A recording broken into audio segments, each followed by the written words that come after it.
It always comes down to the question, like, if this was presented to you, could you do it? Yeah. And it's always hopefully like, the answer is no. hopefully the answer is no, but it's amazing how people I've heard say yes. Well, that's how insurance sometimes works. Yeah, People realize. Absolutely. We don't want to get on more about that. Yeah.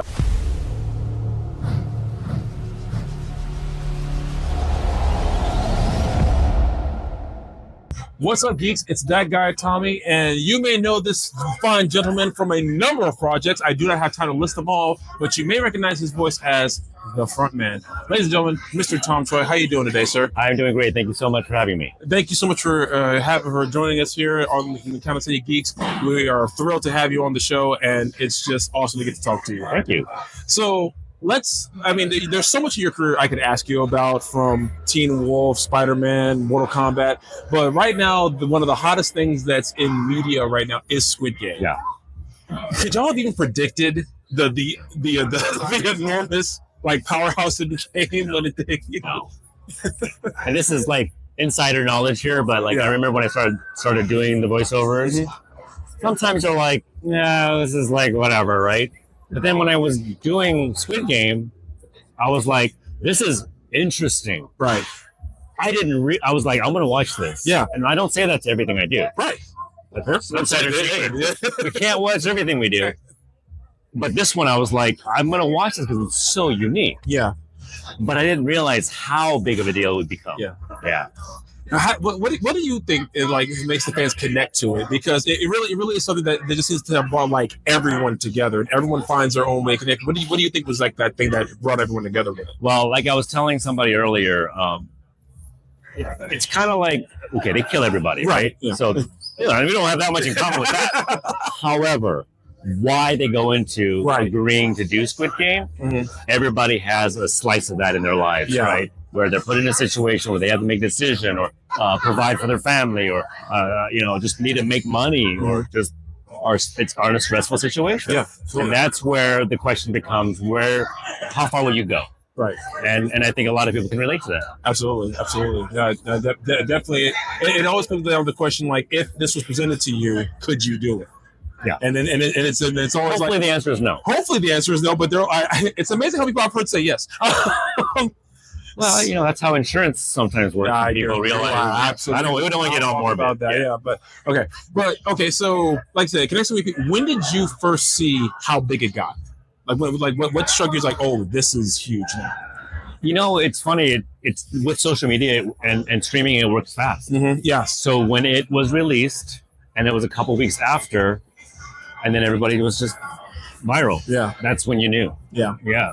So I was I was telling people about it. And I was telling people about it not only because it was good, but because I was in it. Right. I didn't realize other people were just going to keep going because it was that good. Yeah. Yeah. It became one of the most streamed things, not just on Netflix, but period. Yeah, no, in all the streaming services, there's almost nothing else to watch more than Squid Game. Mm-hmm. And to know that you had your own part in that success, how does that make you feel?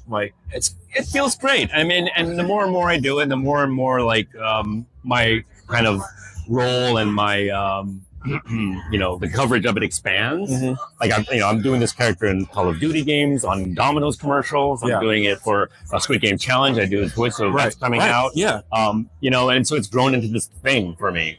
And I think that's been great for my career. It's been great for, fans and everybody. So, yes.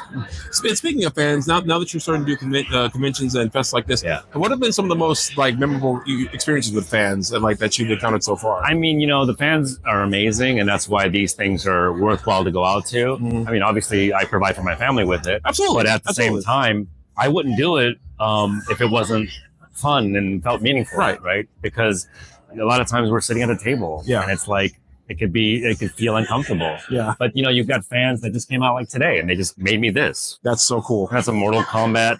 What is this thing called? I can't remember the name of it. The emblem, the dragon. Yeah. But I mean, no, I know the emblem, but I mean the toy. I'm sorry. Whatever it is. I can't remember what it's called. I can't remember what it is. But isn't that cool? And then the last time I did this, somebody gave me a real medallion. Wow. And I'm like, people spend money on these things. Yeah. I try to reciprocate, but you know, it just shows you that fans are really, you know, grateful for being able to experience it and enjoy it and interact with us and everything. So that feels good. Now, I am going to ask you a question about one of my personal favorite fandoms, which is Spider-Man, because you do voice Albert Moon, and and as a huge fan of the games, with the introduction of your character, I'm hoping he'll have a big role I'm in hoping 3. too. Yeah, that's what I wanted to ask you. Is like, are you hoping for a big role in 3 as well? Because so I mean, it's no secret out there. Everybody's talking about the the cliffhanger, right? Which was the introduction of this woman from behind. Yeah. Hi, and the speculation. My name is Albert. It's not a secret that it's probably going to be Cindy Moon, who is Silk, girl Spider-Man. Yeah. And so I'm very excited about that. Hopefully the storyline will be big. I don't know anything more than that, so I'm not really spilling anything. And hopefully it'll be very integral to the storyline. That's awesome. Yeah. Well, I will say because I'm a huge fan of your work, so I hope you get a big role, because I do know this, but the Spider-Man games have done a great job of taking even minor characters and giving them huge roles. So I see them very. I mean, isn't that how Miles Morales even started? Pretty much. Yeah. Like he started as like he was like the secondary Spider-Man, and now he's got some of the best storylines in the comics or the game. Yeah. Exactly. And so, you have something else coming up pretty soon, Anime Matsuri? So in Houston. In Houston. So so I just wanted to mention that, because guys, if you missed him here in San Antonio, which I don't know why you did, if you're in the Houston area in 2 weeks, go see Mr. Tom Choi. And I've heard it's huge and massive in Houston. It's their biggest thing, right?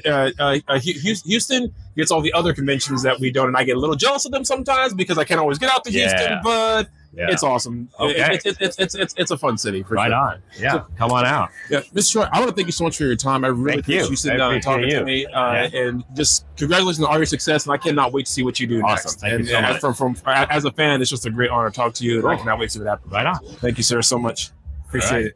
And geeks, we'll see you guys soon. Peace.